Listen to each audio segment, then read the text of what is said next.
Ternyata pantasan Rismond selama ini itu minta maaf ke Jokowi, teman-teman. Ternyata ya ada dugaan ijazah Rismond yang palsu. Yuk kita simak videonya. Dari sinilah kemudian terbongkar. Nah, dia nampaknya terjebak, Bang. Ketika beliau terjebak, beliau langsung live perlihatkan, ini loh ijazah aku S2, S2, dilihatkan ijazahnya. Diperlihatkan. Nah, itu bukannya menjawab, justru semakin menegaskan bahwa Rismond Sianipar ini pemilik ijazah palsu. Karena ijazah pada umumnya Jepang itu harusnya warna kuning, kemudian huruf kanjinya itu tertata, dan nama rektor yang ada di tanda tangan itu seharusnya sudah rektor yang bukan tertera di anunya itu, di ijazahnya. Semakin memperkuat bahwa ini orang pemalsu ijazah, dan banyak bukti-bukti, ya kan, banyak bukti-bukti. Nah, jujur informasi bahwa dia memalsukan namanya untuk melapor kepada Yamaguchi, kan biasa kalau pemerintah luar negeri yang memberikan beasiswa ada kontrak. Lo harus selesai sesuai waktu, jadwalnya, semesternya berapa, dan tugas-tugas harus selesai, kemudian studi selesai ya selesai juga. Nah, yang bersangkutan kayaknya mungkin DO, mungkin juga kemudian tidak selesai, dan akhirnya ditagih kan. Ditagih beasiswanya. Ya, beasiswanya kalaupun nggak dikembalikan, ya harus selesaikan studi Anda. Nah, Rismond nampaknya tidak mampu mengembalikan. Nah, informasi semakin kuat itu ketika Farhad Abbas berani menyampaikan di media nasional gitu. Ikannya palsu, bahkan sempat mengaku meninggal dunia untuk menghindari pengembalian uang dari beasiswa. Iya. Ya, aku udah tahu dari lama gitu. Cuma, dan aku yakin sama dengan yang aku dapatkan, Bang Farhad juga mendapatkan dari pihak yang sudah mendatangi Yamaguchi Jepang. Jangan langsung dicibir. Pengkhianatlah, pengecutlah. Kalau begitu, maka saya bisa berpikir jauh bahwa kalian punya motif lain. Pertanggungjawaban seorang yang mengaku peneliti, seorang yang mendasarkan statementnya berdasarkan objektivitas penelitian, maka seharusnya terbuka terhadap hasil-hasil baru. Jangan langsung dicibir. Pengkhianatlah, pengecutlah. Kalau begitu, maka saya bisa berpikir jauh bahwa kalian punya motif lain.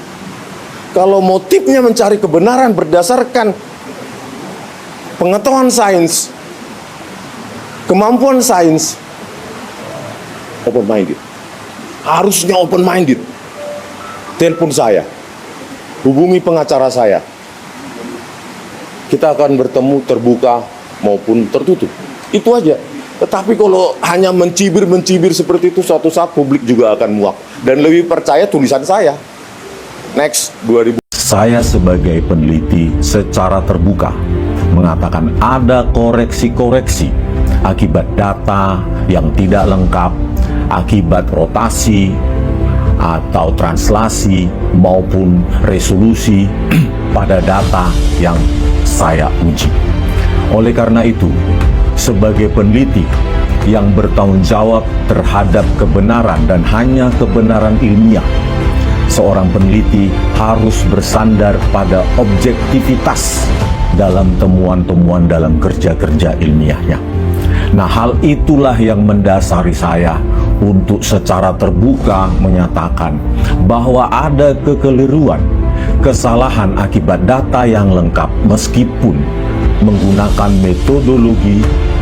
metodologi yang saya buat atau tuliskan dalam buku Jokowi's White Paper.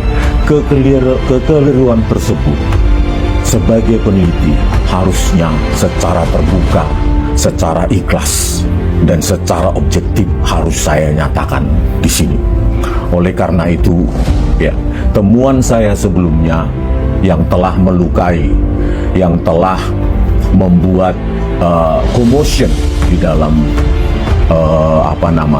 perkembangan kita akhir-akhir ini, melukai keluarga Pak Jokowi dan Pak Jokowi sendiri.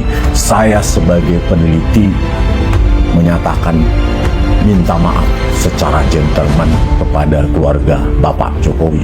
Pakar digital forensik Rismond Sianipar akhirnya menyampaikan permintaan maaf secara terbuka kepada Jokowi setelah sebelumnya mengemukakan sejumlah dugaan kejanggalan terkait dokumen ijazah yang beredar di publik. Dalam pernyataannya, Rismond mengakui bahwa polemik yang muncul akibat analisanya telah menimbulkan kegaduhan di masyarakat. Ia menyampaikan penyesalan jika pernyataannya sebelumnya dianggap menyinggung atau merugikan pihak lain, termasuk Jokowi.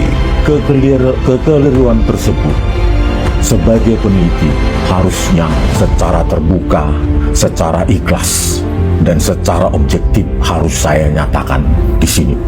Oleh karena itu, ya, temuan saya sebelumnya yang telah melukai, yang telah membuat commotion di dalam perkembangan kita akhir-akhir ini, melukai keluarga Pak Jokowi dan Pak Jokowi sendiri. Saya sebagai peneliti menyatakan minta maaf secara gentleman kepada keluarga Bapak Jokowi. Rismond menegaskan bahwa kajian yang ia sampaikan sebelumnya murni merupakan analisis akademik dari sudut pandang digital forensik. Namun ia menyadari bahwa penyampaiannya di ruang publik dapat menimbulkan berbagai tafsir dan memicu perdebatan yang semakin luas. Namun di sisi lain, kuasa hukum yang sebelumnya berada dalam tim advokasi, Refli Harun, menyampaikan sikap tegas terkait kemungkinan langkah hukum lanjutan. Refli Harun menegaskan bahwa dirinya siap mengundurkan diri dari posisi penasihat hukum apabila ada kliennya yang memilih menempuh jalur RJ atau restoratif justice, yang memilih menempuh jalur restoratif justice atau perdamaian dengan pihak Jokowi. Menurut Refli, langkah tersebut tidak sejalan dengan tujuan awal perjuangan hukum yang selama ini ia dorong, yakni memastikan pemerintahan berjalan secara bersih, transparan, dan akuntabel. Saya pribadi misalnya kan sudah mengatakan kalau klien saya itu mengajukan RJ, ya saya akan mundur dari lawyering dia. Nah, Dengan ini apakah mundur? Oh iya, saya mundur. Bang Refli sudah mundur? Iya, saya Dari gini. kuasa- Mundur itu kan harus ada komunikasi langsung. Soal RJ-nya Ya, respon. komunikasi langsung Rismond. Nah, sampai hari ini saya belum nyambung sama Rismond. Saya telepon sama WA belum ada. Tapi intinya adalah ketika dia mengatakan firm mengajukan RJ, kan kita kan harus profesional, nggak boleh hanya pemberitaan kan Di media. dari media. Nah, begitu dia mengatakan iya, saya akan mundur sebagai lawyer dia. Tapi jangan lupa, saya masih lawyernya Mas Roy dan kemudian Dr. Tifa. Ya. Refli mengatakan kalau ada klien yang memilih RJ atau perdamaian, ia dimungkinkan akan mundur dari tim penasihat hukum karena baginya tujuan dari proses ini adalah mencari kejelasan demi pemerintahan yang bersih dan transparan. Kita menghormati hak orang untuk mengupayakan upaya hukum apapun sepanjang itu legal dan kemudian tidak ada motif-motif non-hukum. Motif-motif non-hukum yang misalnya melanggar hukum, itu tentu kita tidak bisa benarkan apapun. Ya, Seperti termasuk apa? Anda misalnya, maaf kata ya, Seperti membela sesuatu tiba-tiba di belakang layar ada main duit dan lain sebagainya. Siapa, Bisa Bang? kita bela semuanya. Ya. Kita harus membela berdasarkan moralitas. Karena itu saya katakan dari sisi legal morality harus legal, ya, legally bisa justified. Tapi dari sisi morality ya silakan. Saya pun begitu. Kalau seandainya Anda ingin mengecek misalnya sama-sama integritas kita, misalnya udah. Halo teman, berjumpa bersama saya di Politik Dangi. Ya, kisruh ijazah Pak Jokowi ini selama 1 tahun lebih atau 2 tahun ini teman-teman ya, sungguh membuat kita semakin penasaran ya, bagaimana endingnya. Dan kalau kita melihat Rismond yang belakangan ini viral ya, terkait dengan bagaimana Rismond menjadi tersangka ijazah Pak Jokowi teman-teman ya. Kemudian tiba-tiba minta maaf ke Jokowi, minta maaf ke Gibran, dan ia viral sampai detik ini. Bagaimana Rismond kemudian bahkan menyatakan buku yang ia tulis ya selama ini itu menurutnya itu salah dan akan membuat sebuah buku baru ya tentang penelitian terbarunya yang menyatakan buku ijazah Jokowi itu asli teman-teman, ketika ia mengatakan bahwa apa yang ditelitinya dalam beberapa bulan ini ternyata menyatakan ijazah Pak Jokowi itu asli ya. Dan itu membuat kita geger ya. Rismond yang mengatakannya palsu, tiba-tiba ia menyatakannya asli, kan ini lucu teman.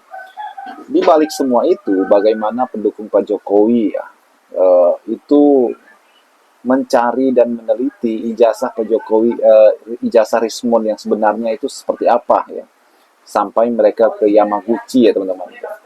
Dan kalau kita melihat ternyata ya ada dugaan ijazah Rismond ini ya ternyata yang palsu teman-teman. Ini ya kalau kita melihat bagaimana para pendukung pendukung Jokowi ya yang meneliti hal ini teman-teman. Sekarang apakah karena itu ya sehingga Rismond ini ketar-ketir ya? Apakah Rismond ini takut sehingga ia kemudian minta maaf kepada Jokowi dan Gibran ya? Ia takut kalau ijazahnya itu ketahuan kan? Inilah yang menjadi pertanyaan-pertanyaan ya dari masyarakat. Dan ini plot twist yang sangat luar biasa. Ya, Rismond yang keluar-keluar selama ini ijazah Jokowi palsu, ya ternyata ia terkena imbasnya juga, teman-teman. Dan yang menariknya adalah para sahabat, rekan sejawat Rismond ini pun marah ya dan melabeli Rismond ini sebagai pengkhianat, melabeli Rismond sebagai termul dan sebagainya, teman-teman. Karena ia tidak konsisten dengan apa yang ia ucapkan selama ini. Dan kalau kita melihat ya, Rismond memang sepertinya ketakutan teman-teman ya terkait dengan ijazahnya. Bagaimana menurut kalian?